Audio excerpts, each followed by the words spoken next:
엄지척 나왔습니다. 네. 밀리터리 사이언스의 신비한 만남 본게임 오늘도 본영으로 곧장 진격해보도록 하겠습니다. 안녕하세요. 저희는 본게임 2의 NSG입니다.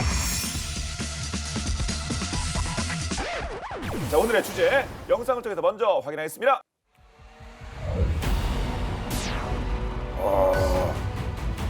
우리나라에서도 자주 보는 기종이죠.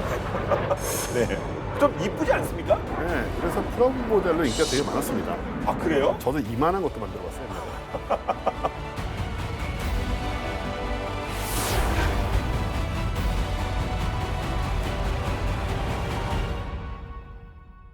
네, 오늘은 서방 주력 전차를 전달받은 우크라이나가 다음 타겟으로 간절히 원하는 전투기종, 그중에 이제 F-16이 주제가 될 텐데, 근데 솔직히 우리가 KF-21 보라매도 만들고 이제 F-35 이 시대에 이거 F-16 너무 이거 사고라 아닙니까? 그만 우려먹어야 되는 거 아닙니까? 그런데 이게 제가 사실은 전투기 네. 중에 가장 좋아하는 것 중에 잘 아시는 팬텀 있죠. F4 팬텀. 포, 예. 예. 그게 이제 서방 세계의 제트 전투기 중에 5,000대를 넘은 가장 많이 팔린 인기 있었던 그런 전투기가 바로 팬텀이에요. 네. 근데 그 뒤를 이어서 거의 5,000대 가까이 생산되면서 그 팬텀과 맞먹는 그러한 이제 기존에 주위에 오르고 있는 게 바로 이 파이팅 펠콘입니다. 예. 근데 네. 저희가 그 최신 무기 중심으로 다루는 이렇게 본게임 2인데 지금 F-16 그래서 공교롭게 안 돼. 이건 무슨 말씀입니까? 이런 시대에 미국 로키드 마틴이 F-16을 없어서 못 팔다니요. 네, 딴 거 팔 거 많지 않습니까? 근데 진짜 요즘 핫하대요. 공장 계속 지금 풀가동입니까? 예, 종업원 밤잠 못 자고 좀 과장해서 얘기하면 예, 풀가동 상태라고 그러는데요. F-16 별명이 이제 파이팅 펠콘인데 이게 시제기가 만들어진 게 언제쯤인지 아세요? 프라모델 머리에. 그게 언제? 그거는 80년대 초반이니까요. 예. 그거보다 훨씬 일이겠죠. 예. 그렇죠. 그러니까 실제로 시제기 만들어진 건 1972년이에요. 저랑 똑같네요. 예. GT예요? 근데 그러니까 F-16이 GT네? 아니 우리 전 MC도 연식이 벌써 그렇게 되잖나? 70이니까 벌써 51년 됐다는 얘기잖아요. 그러니까 F-16 예. 불닭다리라고 그렇게 뭐라고 그러는 그렇군요. 사골이 아니네. 지금도 아주 그냥 뽀얗게 국물이 나오고 있어요. 젊잖아요. 그러니까요. 그러니까 취소. 피부가 이렇게 뽀하신데. 예? 그러겠네요. 예. 그러니까 이제 보면 과거의 냉전 시절에 미국하고 구소련의 이 전투기들을 비교해 보면 미국은 기본적으로 성능이 뛰어나요. 소련 거보다. 근데 문제가 뭐냐? 비싸. 너무 비싼 거예요. F-15나 뭐 이런 것들. 네. 그리고 이제 미그-21 같은 경우는 우리 전에 본게임에서 다뤘지만 이게 싼 대신에 가볍고 이 근접전에서 이 기동성은 또 뛰어난 점이 있었어요. 베트남전에서 그래서 팬텀이나 이런 게 이제 고전하기도 했는데 그래서 미국이 우리가 이제 뭐 F-15를 주력으로 해서 비싼 거 좋은 거 만드는데 거기다 싸고 가벼운 거, 기동성이 뛰어난 거 이런 것도 한번 만들어 보자. 해서 나온 게 바로 이제 F-16인 거예요. 네. 그래서 이게 값싸고 기동성 뛰어나고 대신에 이제 최첨단 항공역학 기술이라든지 항전 장비들을 적용을 해서 미국의 이제 전투기 중에 가장 작고 날렵한 이런 거라고 볼 수가 있고 플라이 바이 와이어라고 이제 전자식 조종 이제 방식을 채택을 해서 이 섬세한 기동이 가능하게 됐고요. 전투기 처음으로 구지까지 이제 실기동을 가능하게 한 미국 전투기 중에 그러한 이제 항공기이기도 하고요. 그리고 이 특징 중에 하나가 여기 사진에 보시면 이 조종석이 이 캐노피라고 그러는데 이게 보면 툭 튀어나와 있죠. 예. 무슨 망울처럼.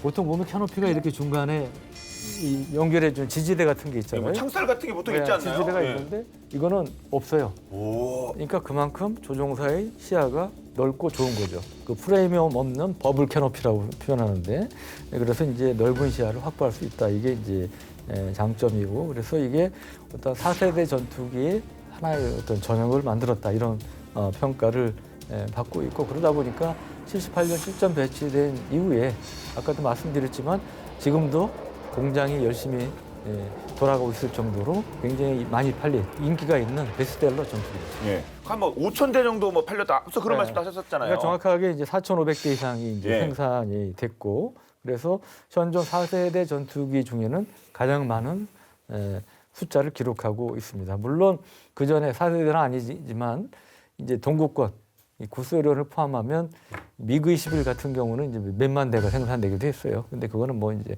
구형, 구닥다리 이제 그런 전투기고, 그래서 이 F-16이 우리 공군을 포함해서 20여 개국에서 운용을 지금 하고 있고, 이게 이제 참고로 미 공군에서는 더 이상 채용을 안 하고 있어요. 그러면 지금 라인이 돌아가고 있다고 그랬잖아요. 예. 그러니까 다른 나라 수출용으로만. 수출용으로만 예. 지금 이제 지속적으로 생산되고 있는데, 이 공장이 이제 사우스 캐롤라이나주의 그린빌이라는데 공장이 있는데, 지금 이제 생산되고 있는 건 바레인, 불가리아, 슬로바키아, 대만 뭐 이런 데 이제 수출용으로 생산이 되고 있고, 이게 워낙 주문이 많이 몰리다 보니까 이 지금 주문하면 4, 5년 뒤에야 이제 인도가 가능할 정도로 상당히 지금 몰려 있다고 합니다. 네.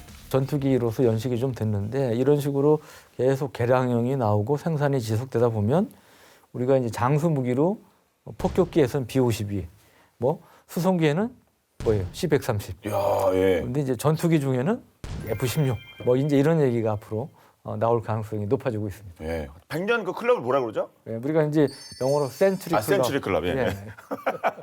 그것도 한번 노려볼 만할 것 같습니다. 네. 그런데 최근에 엄청나게 그 새로 나온 전투 신상들 많지 않습니까? 그런데 F-16이 왜 이렇게 각광을 받는 겁니까?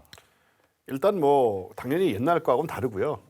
70년대 전 MC님과 지금의 전 MC님이 다르듯이 70년대 F-16과 제가 부모님을 봉양하고 있죠. 그래서 꾸준히 향상이 된 거죠. 네. 그 얘기를 드리려고 그 말씀을 드린 거고. 근데 초창기에 이제 F-16A, B에서부터 C, D 그리고 E, F로 계속 발전을 했고요. 여기에 더해서 지난 2015년 10월 16일 날 최신형인 F-16 V 보시는, 네, 요게 이제 첫 우와. 비행에 성공을 했는데, 앞에서 보니까 진짜 무슨 메카닉 로봇 같아요. 아까보다 훨씬 포스가 있어 보이죠, 예. 뭔가. 역시 V가 로봇 태권 V, 뭐 메컨도 V 아닙니까? 이 F-16 V. 예. 요거 이제 정식 명칭은 F-16 CD 블록 70, 72 이렇게 되는데요. 예. 이제 바이퍼 독사의 V를 붙여서 F-16 V라는 명칭이 더 유명해졌죠. 예. 그러니까 그렇게 뭐 매에서 독사로 뭐가 바뀌었다 하면은 그 달라진 게 뭐 분명히 존재할 거 아닙니까? 그렇죠. 일단 옛날에 F-16을 보면 제가 그 만들 때도 제가 프라모델을 만들 때도 누가 보면 카이에서 일하신 줄 알겠어요. 아, 저도 깜놀해. 직접 만드신 줄. 로키드 마틴이나. 10살 때 예. 프라모델 만들 때도 선이 되게 좀 예쁜 선이에요. 네. 그래서 이제 만들면서 되게 좀 예쁘다 이런 생각을 했는데, 지금 보시면 이제 그런 분위기가 좀 아니잖아요. 그런데요. 이렇게 그래서 이제 새에서 좀 뱀으로 변한 그런 느낌도 사실 있는데, 핵심은 기존의 F-16 CD 전투기의 기계식 레이더를 이제 능동 전자 주사식 위상 배열 레이더, 바로 이제 A사 레이더죠. 네. A사 레이더인 AN/APG 83 세이버로 교체를 이제 한 거죠. 이 세이버 A사 레이더는 미국의 5세대 스텔스 전투기인 F-35의 AN/APG 81 A사 레이더를 축소한 그런 버전이고, 표적 조준 범위가 개량 전 기계식 레이더는 70km였는데 지금은 130km로 2배 가까이 연장이 된 상태고, 또 동시 추적 표적 역시 기계식 레이더는 10개인데 지금 세이버 A사 레이더는 이제 20개 이상으로 6개 표적을 동시에 또 집중 추적을 할 수가 있고요.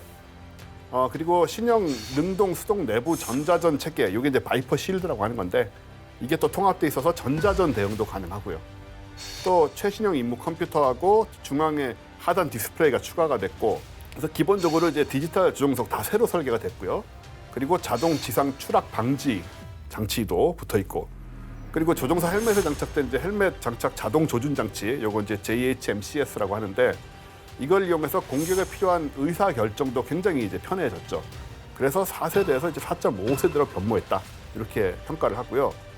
미 공군 관계자가 심지어는 이 F-16V가 성능이 F-35와 비슷한 수준이다라고 말할 정도로 발전이 됐습니다. 그럼 엄청난 거라고 할 수 있겠는데, 근데 많이 팔릴 만큼 근데 V가 아니라 그 기존 버전들 있지 않습니까? 그게 또 업그레이드가 되면 또 효율성은 높아질 것 같은데요. 실제로 이제 F-16 기종이 굉장히 전 세계적으로 뭐 2,900대 이렇게 운영이 되고 있는데, 요거를 이제 업그레이드 할 수 있다고 합니다. 그래서 지금 F-16을 운영하고 있던 전 세계 25개국 중에 상당수가 최신형으로 개조를 하고 있고요. 예. 네. 근데 여기서 흥미로운 점은 F-16 제조사가 미국 로키드 마틴인데, 예. 이 개량 버전은 미국 로키드 마틴하고 그 타이완의 타이완이요? 타이완의 현지 항공업체인 AIDC라는 회사가 있는데, 여기하고 공동 투자 형태로 F-16V를 개발을 했어요. 예. 그래서 향후 전 세계에서 이루어지는 이제 모든 F-16V의 개량 혹은 뭐 F-16의 신규 판매는 이제 수익이 다 배분되는 방식으로 됐습니다. 또 F-16V가 워낙 성능이 뛰어나서 이거 중국도 민감하게 반응할 것 같은데 어떻게 대만이랑 타이완이랑 그런 협업을 하게 됐죠? 그 아시다시피 이제 중국군이 보면 이제 제인-20 이런 스텔스 전투기까지 개발해서 예. 배치하는데 이제 4세 때 4.5세 전투기 비중을 엄청 늘리고 있지 않습니까?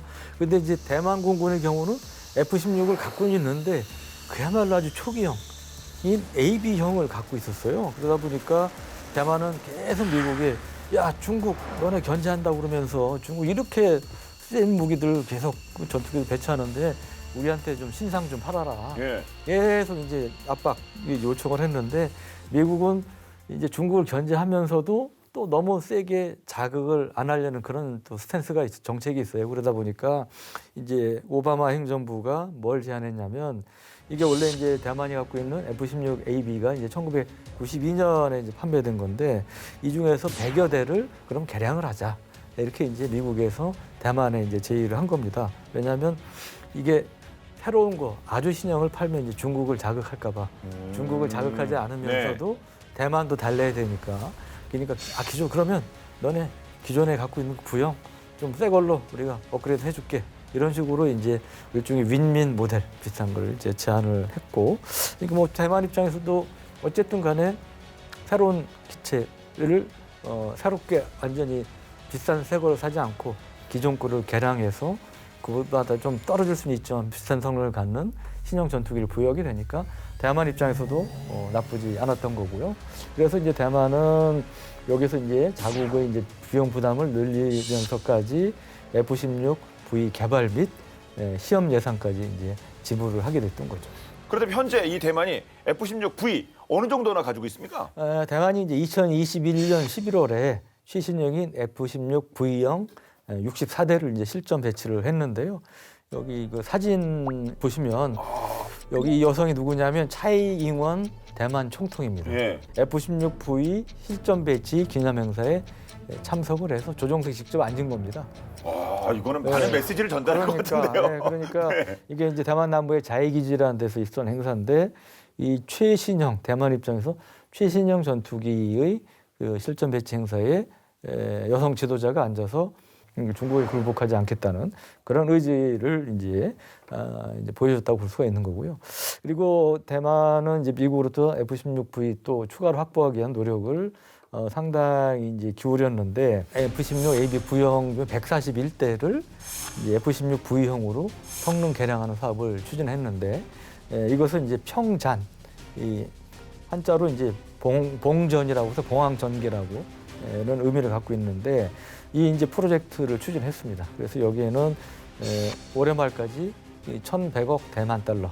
그러니까 우리 돈으로 따지면 한 4조 6,600억 정도의 돈이래요. 예. 이걸 투입하기로 했고 그래서 아까 말씀드린 2021년에 말에 이제 64대의 F-16V형이 나왔다고 그러지 않았습니까?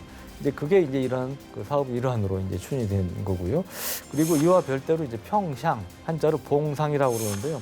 봉황의 비상 뭐 이런 의미인데 이걸 통해서도 로키드 마틴으로 이거는 직구매입니다. 66대의 F-16V를 직구매하는 이런 데도 이제 주력을 하고 있고요. 그러면 이게 이제 다 합하면 몇 대가 됩니까? 총 아까 141 플러스 66이 되는 거죠. 예. 네, 그러니까 총 207대의 F-16V형을 보유하게 되는 겁니다.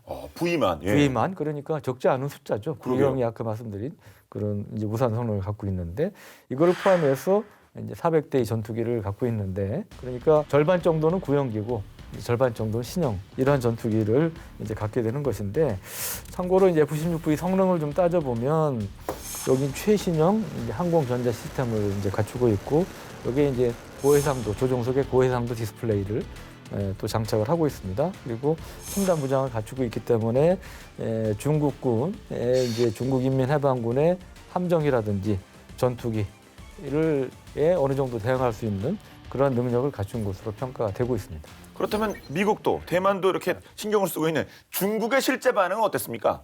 중국 입장에서는 당연히 좀 불편하겠죠. 근데 이제 외형상은 좀 우리 흔히 하는 좀 S 태연이라고 그럴까요? 예. 뭐 이런 반응을 보였는데 이제 F-16V 실전 배치에 대해서 뭐라고 그랬냐면 계란으로 바위치기다. 아, 별거 아니다. 그러니까 너네들 아무리 해봐야 우리 꿈쩍도 안 하고 소용없다. 이런 식의 이제 공식 반응을 이제 보였다고 그러는데요. 근데 실제로 보면 이제 우리가 전에도 본 게임에서 다뤘지만 일부에서는 뭐 절반이 스텔스기라고 표현하지만 제니십 예. 이런 것들을 포함해서 1,600여 대의 전투기 그리고 핵무장 공격이 가능한 H-6K를 포함한 450여 대의 이제 폭격기를 운용을 하고 있는데 대만의 경우는 아까 말씀드렸지만 총 400대가 있는데 그중에 절반은 F-16V지만 나머지 절반은 이제 구형 전투기가 이제 많죠. F-16A, 그다음에 대만의 국산 전투기인 IDF 경국, 그다음에 프랑스의 미라주 2000 뭐 이런 것들로 이제 구성이 돼 있죠. 그런데 하여튼 아까 뭐 중국이 제가 애써 태연하다는 그런 표현을 썼는데 예. F-16V 자체가 성능이 꽤 우수합니다. 작전 반경이 900km에 이제 달하고 그다음에 전자전 능력도 어느 정도 갖추고 있기 때문에 중국 전투기가 함부로 대만의 공역에 들어오기 어려울 것이다. 이런 평가도 나오고 있고요. 그 대만 언론의 쭈유스바오라고 자유시보라고 있는데 여기 보도에 따르면 F-16V에는 우리가 이제 전에도 얘기했던 합동 직격단 제이담 있지 않습니까? 우리 공군도 이제 다수 많은 양을 보유하고 있는데 여기 이제 제이담 중에도 레이저 유도 제이담이 있어요. 예.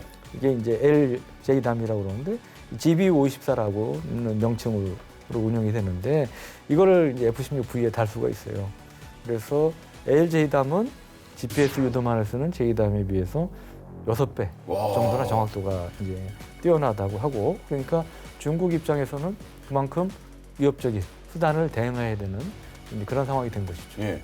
근데 F-16V가 지금 뭐 대만 쪽에서 이렇게 많이 투입이 되고 있고 거기에 제 본 게임에서도 종종 다뤘던 튀르키예 F-35도 우리 안사 이거 뭐 S 무슨 미사일 얘기하면서 그렇게 한참 여러 가지 얘기 나왔다고 튀르키예가 또 이 F-16V에 관심이 많다고요? 네, 사실 우리 얘기를 여러 번 했는데 네.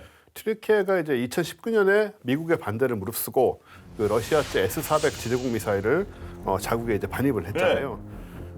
그리고는 튀르키예 공군의 이제 F-16기를 상대로 직접 이제 시범 운영도 다 했었고, 그래서 미국이 이제 튀르키예한테 F-35를 안 팔겠다라고 이렇게 선언을 했었는데, 사실은 튀르키예의 가장 오래된 숙적은 바로 옆에 그리스입니다. 예. 역사적으로 아주 긴 수백 년 동안 이제 숙적이라고 할 수 있는 그런 곳인데, 그리스가 요즘 공군력 현대화에 박차를 가기 시작을 한 거죠. F-35를 일단 20대를 도입을 하고, 예. 그 다음에 프랑스의 라파를 24대를 도입을 하면서 이제 그 계약을 이제 체결을 했습니다. 그러다 보니까는 튀르키예가 이제 아무것도 안 할 수가 없는 상황이 됐으니까 F-35는 안 되고, 그러니까 이제 대미 관계는 악화하지 않으면서 공군력을 개선하기 위한 방법이 무엇일까 하다가 기존의 F-16CD를 최신의 F-16V로 개량하는 것이 최선이다. 이제 이런 판단이 내려진 거고요.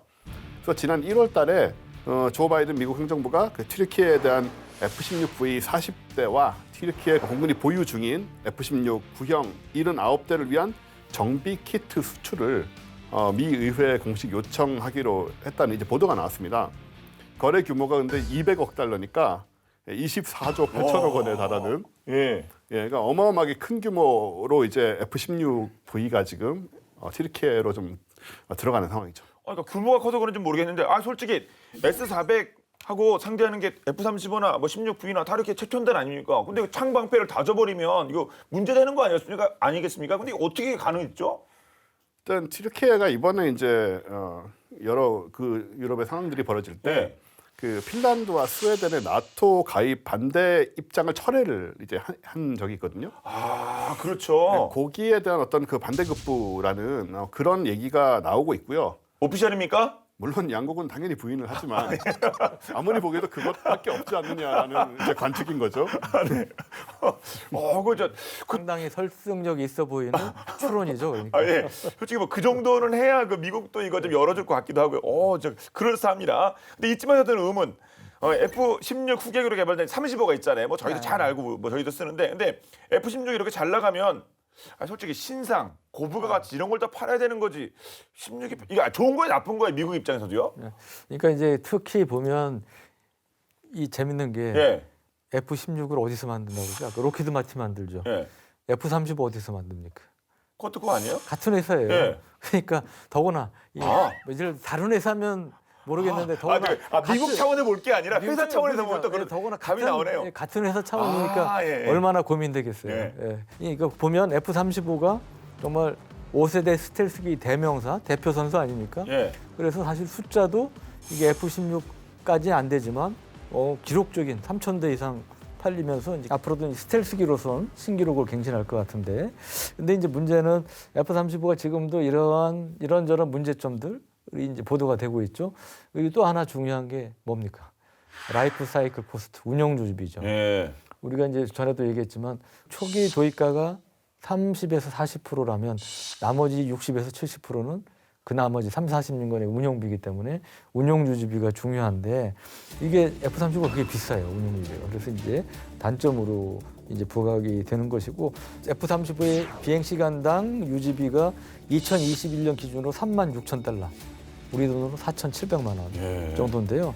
F-15E, 요거는 이제 엔진이 2개입니다. 쌍발인데 이거는 시간당 얼마냐? 29,000달러예요. F-16V는 얼마냐? 22,500달러. 그러니까 2,940만 원. 3분의 1쯤 되네요. 예. 하락하나요? 예. 예. 그러니까 거의 한 1,800만 원 정도가 더 F-35보다 싼 거죠. 근데 이게 시간당 비행이에요, 시간당. 그러니까 1년을 따져보면 이게 얼마나 많이 이제 올라가겠습니까? 그래서 비싼 임무, 소위 고부가가치 임무에만 투입이 되면 오케이, 뭐 익스큐즈 영어로 얘기하면 양해를 할 수 있다고 네. 그럴 텐데 꼭 그렇지만도 않다는 거죠. 너무나 안타까운 사건이었지만 9.11 테러 사건이 상징적인데, 아니면 이제 우발적인 충돌 방지 이런 것들을 담당하는 이제 공중 이른바 치안 유지 임무가 또 부각이 되고 있는 이런 상황이다 보니까 이런 이제 소위 저강도 임무에 F-22 이거는 뭐 대상 3,000억이 넘는 이런 네. 비행기인데, 또는 F-35 같은 이 스텔스기 또는 개발 중인 5세대, 6세대 전투기를 투입하는 것은 닭 잡는데 소 잡는 칼, 네. 들이대는 격이다. 한자성어로 견문 발급이다. 그래서 이제 미국도 새로운 기체를 개발하는 대신에 그런 이제 부담을 덜기 위해서 대안으로 제시한 게 이제 기존의 F-16을 업그레이드해서 F-16 V를 개발하는 거고, 이 개발해서 이제 F-35를 도입하기엔 부담스러운 나라 또는 기존의 F-16 갖고 있는 나라에 이제 옵션으로 제시를 하면서 이제 세일즈 활동을 하고 있다는 거죠. 장사 무지하게 잘하네요. 예, 국방비 많은 나라, 적은 나라 다 클라이언트로 잡는 거니까요. 예. 네. 그리고 네. 이미 8년 전에 기존의 4세대 F-16 이번 개량형 말고요. 기존의 4세대 F-16하고 5세대 F-35가 실제로 맞붙은 적이 있습니다. 물론 이제 훈련 상황인데 네. 누가 이겼을 것 같으세요? F-35가 이겼어야죠. 당연히 솔직히 졌다고 하더라도 이겼다고 해야 되는 거 아닙니까? F-35가 팔아야 되는데. 그러니까 예, 당연히 이거는 솔직히 이제 정해진 거죠. 이거는 당위로 정해진 겁니다. F-35가 이겼어야 합니다. 그게 답입니다. 말씀대로 이제 정말 F-35가 지면 예. 다 헛짓이 아닌가 이게 네, 이 모든 정말 것이. X망신이죠. 그런데 그게 아니었다라는 것이 졌대요? 2015년 1월에 미국 캘리포니아 그 에드워드 공군기지 상공에서 네. F-35하고 F-16이 1대1로 이제 근접전 훈련이 진행이 됐습니다. 근데 뭐 모든 전투 능력이 평가된 건 아니고 이제 1대1 싸움을 한 거죠. 1만에서 3만 피트 상공에서 17회의 근접전을 이제 펼쳤는데, 이제 미사일이나 훈련용 미사일 이런 것도 없고 그냥 시뮬레이션 방식으로 서로를 이제 쫓아다니면서 공격을 하는 그런 방식이었던 거죠. 근데 막상 이렇게 했더니 결과는 기동성이 상대적으로 우수한 F-16이 F-35를 여러 차례 격추시킴으로써 우세성을 거두게 됩니다. 예. 아니 뭐 여러 조건이 당연히 있긴 하겠습니다만 그거 다 차치하고더라도 거듭 말씀드리는 것처럼 이겨야 합니다. F-35가 이겨야죠 당연히. 어떻게 만든 건데, 나중에 만든 건데. 뭐 그 분노는 이해를 하지만요. 네. F-35를 생각을 해보시면 사실 이게 상승 속도가 좀 느리고, 그다음에 이제 급가동 속도도 F-16에 비해 떨어집니다. 일단 뭐 기체 크기 차이도 있고 여러 가지로. 그래요? 예. 그래서 이제 이러다 보니까는 서로 이제 소위 독파이팅 개념으로 1대1로 붙은 거니까 공격에 유리한 위치를 잡기도 어렵고 F-16의 공격을 회피하기도 힘들고 이게 왜 그러냐면 F-35는 스텔스가 중요한 기능이잖아요. 그래서 기동성은 기본적으로 떨어지는 기체인 겁니다. 아. 예, 원래 이제 F-35의 주특기가 멀리서 먼저 보고 먼저 쏜다 뭐 이런 방식이기 때문에 이런 근접전 독파이팅 개념의 근접점에서는 이제 밀리는 거죠. 게다가 원래 이제 F-16은 근접전 성능이 탁월하기로 유명한 기체고 전투기가 작고 엔진 추력이 좋고 심지어 수직 상승하면서도 가속이 됩니다. 이 기체는 예. 무슨 로켓도 아니고. 그래서 이 훈련의 결과로 사실은 F-16의 인기가 굉장히 다시 높아지는 그런 상황이 또 벌어지게 됐죠. 그렇군. 제가 뭐 F-35에 무슨 지분이 있는 것도 아니고 하여튼 들으면 들을수록 이 F-16이 정말 소중한 비행기다 그런 그 느낌이 드는데요. 근데 우리도 당연히 운영하고 있는 게 바로 이 F-16 아닙니까? 그렇죠. 우리가 이제 운영하는 거를 이 KF-16이 지금 주력인데요. 예, 이게 이제 미국계 F-16을 우리나라에서 라이센스 생산, 면허 생산했다는 면에서 이제 앞에 K가 코리아가 붙어서 KF-16이 됐고요. 근데 이거는 이제 한국 전투기 사업, 영어로 KFP 사업이라고 그러는데 코리안 파이터 프로그램 약인데 이거를 통해서 90년대 중반 이후에 일부는 직도입을 했고 일부는 국내 업체에서 카이에서 이제 면허 생산 형태로 총 140대가 도입이 됐는데 그동안에 이제 안타깝게 7대가 사고로 이제 손실이 돼서 현재는 133대를 운용을 하고 있습니다. 그리고 이게 우리 전 MC께서 아까 뭐 완전 소중한 전투기라고 완소죠. 예. 근데 그건 완전 맞는 말씀이고요. 예. 예. 그래서 이게 왜 그러냐면 우리가 이제 우리 공군도 벌써 KF-16보다 센 전투기를 2개나 갖고 있어요. F-15K 그리고 또 F-35 스텔스기 갖고 있어서 F-16이 이제 그러면 소위 그 효용성이 좀 떨어진 거 아니냐 이렇게 생각하실 수 있는데 절대 그렇지가 않은데요. 왜냐하면 앞으로 2020년대, 30년대까지도 KF-16이 계속 활용돼야 될 그런 상황인데 그리고 아시다시피 KF-21 우리 보라매 전투기 한창 잘 개발되고 있는데 이게 순조롭게 진행되면 2026년 상반기에 개발이 끝납니다. 그러니까 얼마 남았죠? 이제 3년쯤 남은 거죠.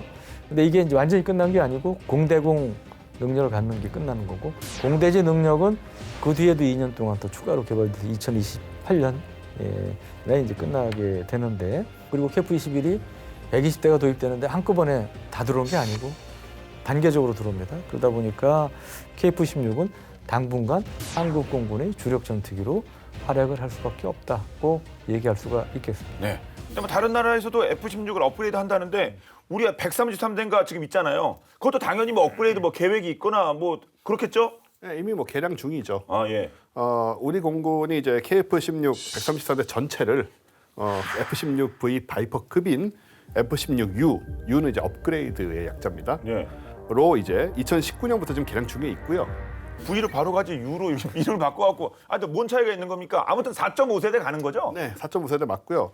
예산은 12억 달러, 2조 원 정도를 들여서 최신형으로 지금 다 교체를 할 계획인 건데 개량 내용은 이제 우선 핵심 이제 레이더 AN/APG-83 세이버 A사 레이더로 이제 동일하게 그 V 바이퍼와 마찬가지로 교체가 되고요. 그리고 신형 임무 컴퓨터, 또 첨단 전자전 장비 및 피하 식별 장비 이런 이제 각종 항공 전자 장비로 전부 개량을 하게 되고 이런 관점에서 이제 4세대에서 4.5세대 전투를 변모한다고 얘기할 수 있는 거고요. 결과적으로는 F-15K하고 대등한 능력을 투사할 것으로 그렇게 기대가 되고 있는 상황인데 어쨌든 우리 공군은 그래서 이제 KF-16 성능 개량을 위해서 2021년 2월에 한 2년 좀 넘었죠. 미국 본토에서 시험을 진행을 했었습니다. 실제로 영상에서 이 KF-16은 미 공군의 제412 비행 시험 대대 마크를 달고 있습니다.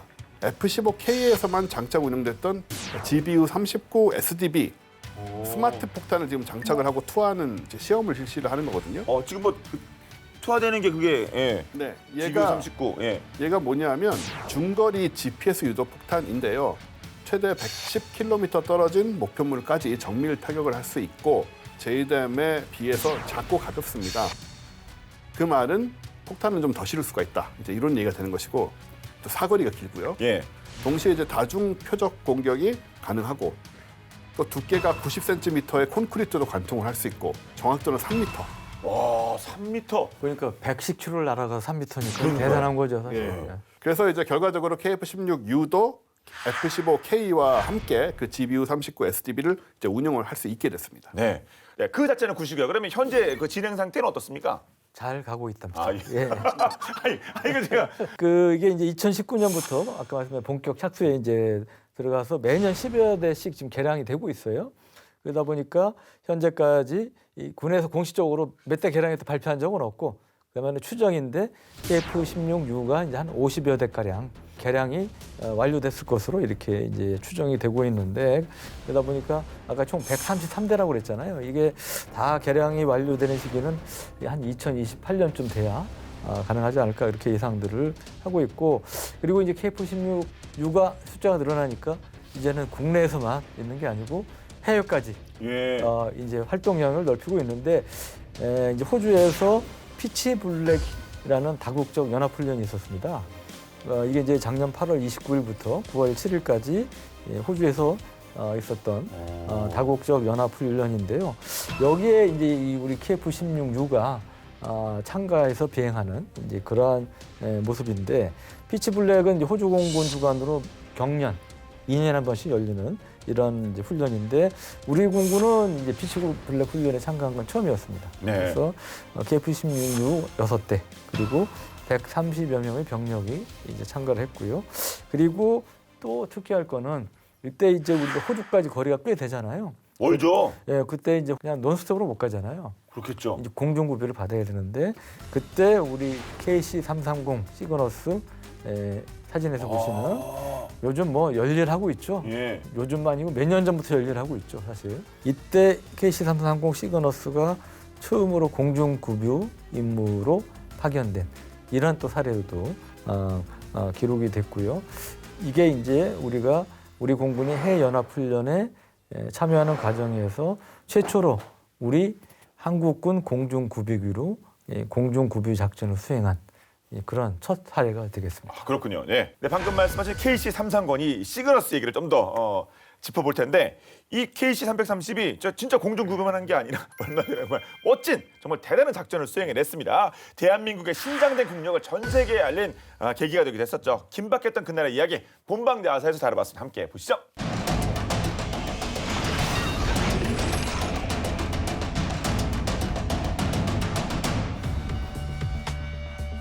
(2023년 4월 15일) 북아프리카 수단의 수도 하르툼 도심 방향으로 여러 척의 전차와 군용 제트기가 몰려가는 모습이 포착되었습니다. 그리고 이내 대통령 궁과 국가 주요 시설 쪽에서 엄청난 굉음과 함께 검은 연기 기둥이 치솟으며 도시는 순식간에 생지옥으로 변해버리게 되는데요. 이 충격적인 사건은 수단의 1인자 정부군 수장 압델 파다 부르탄에게 2인자 신속지원군 수장 모하메드 함단 다갈로가 반기를 들며 발생한 일이었습니다. 두 군부 파벌의 권력 싸움이 수단 전역으로 퍼져 전국 각지에서 공습과 포격, 총격전이 벌어지자 수단 국민과 외국인들은 급히 피난길에 올랐지만 철도와 공항이 파괴된 탓에 발이 묶이게 되어버렸는데요. 이에 우리 대한민국을 포함한 세계 각국의 나라들은 자국민의 안전을 위해 구출 작전에 돌입하게 됩니다. 총알과 포탄이 빗발치는 현장에서 대한민국은 우리 교민들을 어떻게 구출했을지 그날의 긴박했던 교민 구출 작전을 재구성해 보겠습니다.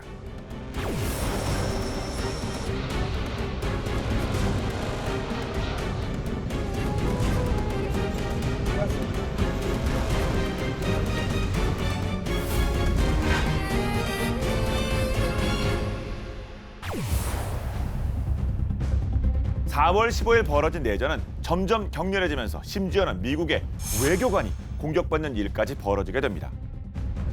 외교관이 공격받는 마당에 일반 시민들의 안전은 절대 보장할 수 없는 상황이었죠. 이에 우리 정부는 수단에 체류 중인 교민 28명의 안전을 위해 육해공 최정예 부대와 국가정보원과 외교부와 같은 기관에 가용 가능한 모든 수단을 총동원하기로 결정, 일명 프라미스 약속 작전을 설계합니다. 가장 먼저 교민들을 이송할 수송기로 2021년 아프가니스탄 철수 당시 미라클 작전에도 동원되었던 C-130J 슈퍼 허큘리스를 낙점했습니다. 그리고 육군의 특전사 707 대테러 특수임무대와 공군의 최정예 특수요원 공정통제사를 포함한 경호 의무요원 50여 명이 함께 하기로 했죠. 그렇게 만반의 준비를 마치고 수단의 하르툼 국제공항으로 향하는데 청천벽력과도 같은 소식이 들려오게 됩니다. 국방부와 외교부에서 해외 정보망을 풀 가동한 결과 하르툼 국제공항에서 수단 정부군과 준군사 조직인 친속 지원군 사이 교전이 벌어져 항공기의 이착륙이 불가능해진 건데요.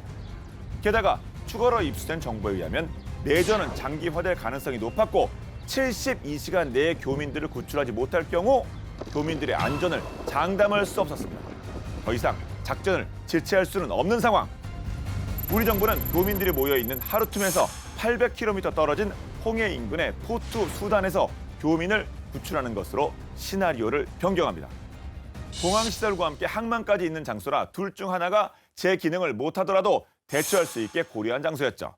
우리 정부는 실패 없는 완벽한 작전 수행을 위해 만발의 준비를 합니다. 장시간 쉼 없이 비행할 수 있는 공군 다목적 수송기 시그너스를 추가로 파견하고 공항 이용이 불가능하더라도 해상으로 구출할 수 있도록 소말리아 해역을 지키던 충무공 이순신함과 청해 부대를 수단으로 보냈습니다. 수단 교민들의 안전을 위해 육해공 최강 전력이 뭉친 것이었죠. 하늘길과 바닷길을 뚫어놓았으니 이제 남은 것은 하르툼에 있는 우리 교민들을 육로를 통해 포트 수단까지 이송하는 것이었는데요. 하지만 포트 수단은 하르툼에서 동쪽으로 800km나 떨어진 데다가 다른 나라 교민들이 탈출을 위해 이동하다가 피격을 당하는 일까지 있었기 때문에 섣불리 움직일 수 없었습니다. 국정원과 외교부는 포트 수단까지의 안전한 이송 루트 확보를 위해 정보, 외교 채널을 활용하며 세계 각국에게 정보 수집과 협조를 요청했습니다. 이때 아랍에미리트가 이송에 도움을 주겠다고 선뜻 나서며 구체적인 루트까지 제안해왔습니다. 촉박한 시간 속에서도 제공받은 루트의 진위와 안전성을 파악하기 위해 여러 정보와 상황을 꼼꼼하게 종합해보았고 고심 끝에 우리의 우방국이자 현재 내전을 벌이는 수단의 군벌들과 모두 연결되어 있는 아랍에미리트가 제공한 정보가 가장 정확하다고 판단, 제안받은 루트를 사용하기로 합니다. 드디어 4월 23일 오후 1시 30분 우리 교민들은 아랍에미리트가 미리 준비해둔 호송 차량에 탑승해 좁고 험한 협곡지대와 산악지역을 쉬지 않고 내달렸습니다. 그 사이 다행히도 포트 수단의 공항이 정상 기능한다는 정보가 들어와 지부티에서 대기 중이던 C-130J 슈퍼 허큘리스는 교민들을 맞이하기 위해 미리 포트 수단 공항으로 향하죠. 우리 교민들이 하르툼에서 출발한 지 무려 34시간이나 지나 24일 밤 10시 40분이 되었어야 28명 교민 전원이 무사히 포트 수단에 도착. 곧바로 우리 공군의 수송기에 탑승해 사우디아라비아의 제다 국제공항을 거쳐 25일 오후 3시 57분에 서울공항으로 무사히 귀환하게 됩니다. 육해공 최정예 부대와 국가정보원, 외교부 등 각 부처가 최대 역량을 발휘하며 합동으로 28명 교민 전원을 무사히 구출한 프라미스 작전. 국민의 안전을 지키기 위해 노력하신 모든 분들에게 진심 어린 감사와 존경의 박수를 보내드리고 싶습니다.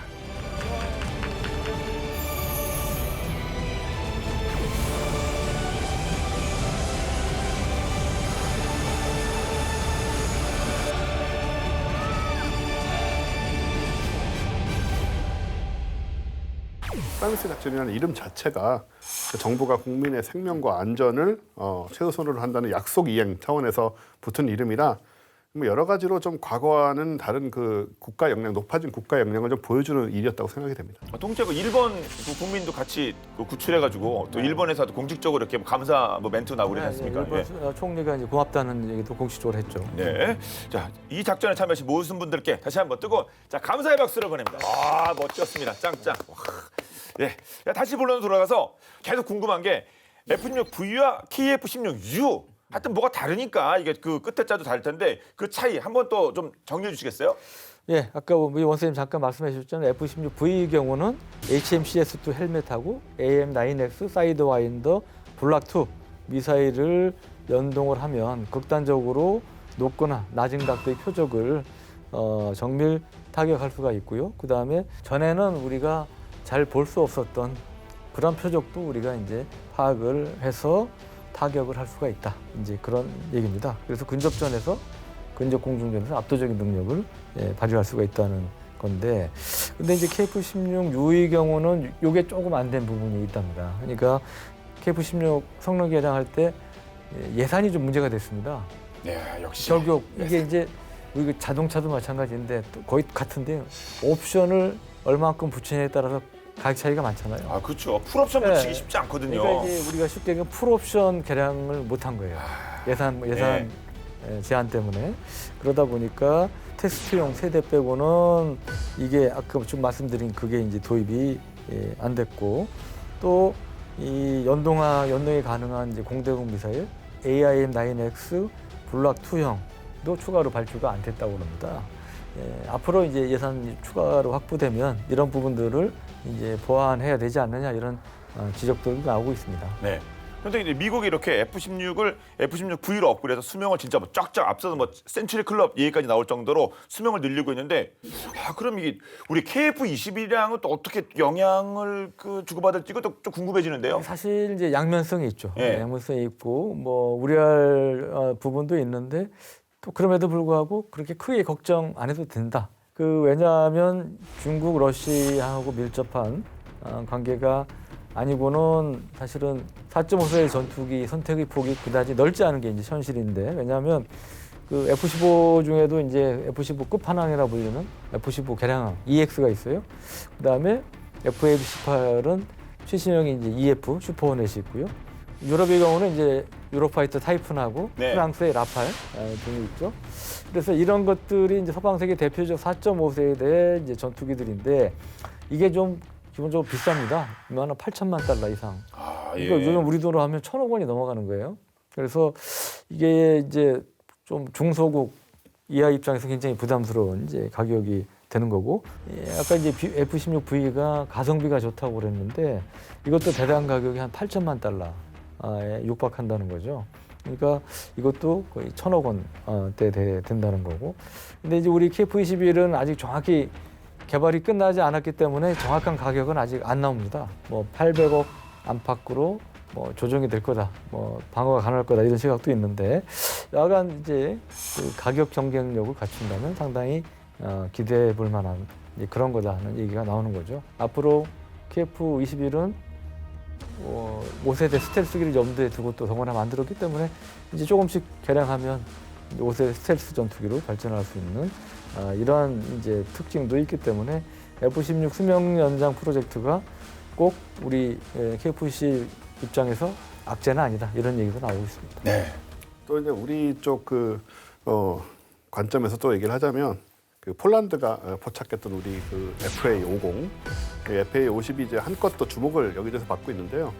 당장 전투기가 필요하지만 주머니 사정이 여의치 않은 경우가 뭐 많죠. 특히 이제 동유럽 국가들이 그런 경우가 많은데, 이들에게 이게 한 줄기 빛과 같은 존재다, 뭐 이런. 그렇습니까? 네.